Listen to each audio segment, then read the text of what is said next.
I remember my first photography instructor. I was so excited to learn. I was using my dad's Leica camera, and she went outside and there was a platform and she put a Coke bottle on it.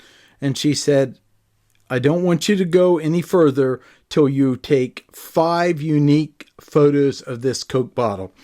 And I think it was at least more than one roll of film before I reached her standard of it. And it showed me how you can look at one thing and see new things.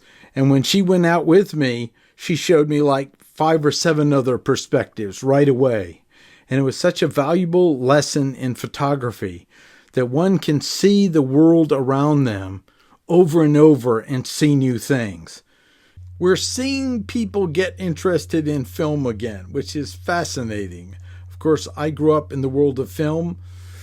The first camera I used was my father's Leica F3, and then I saved up my money for a Canon A1. But I want to talk about one of my father's cameras. When we closed out his estate, we found he had bought a number of different ones, and I like this one because it has no light meter built in. It is a true single lens reflex. And what happens is you're looking through the lens. That was a big deal. And then when you press the shutter, the mirror flips up and gets out of the way.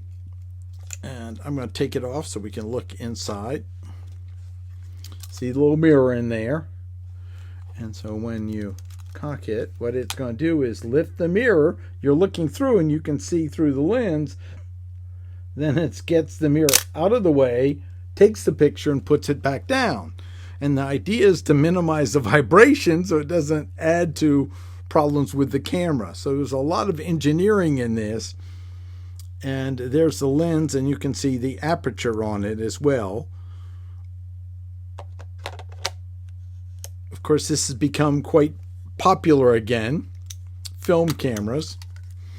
And these were nice because unlike the early Leica of my father's that I used, you had to slip it in from the bottom. This was, you could drop in the film and then you pulled it across and then started to advance it. And this is probably one I might play with, get some film on it. It goes from an aperture of 1.8, which is pretty fast, up to 16, which is a tiny little hole. And then it is a nice lens to play with. It's a 55 millimeter, and it goes up to 1/500th of a second. So it really doesn't even go up to 1,000. But the thing I like is no light meter.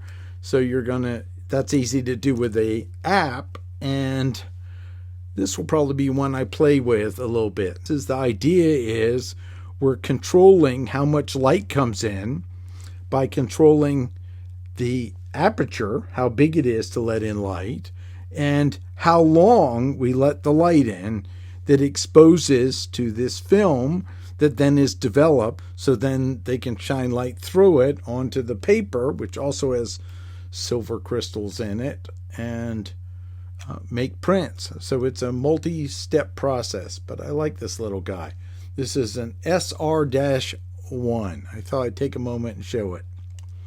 Now, if you're old enough to remember film, let me hear your comments.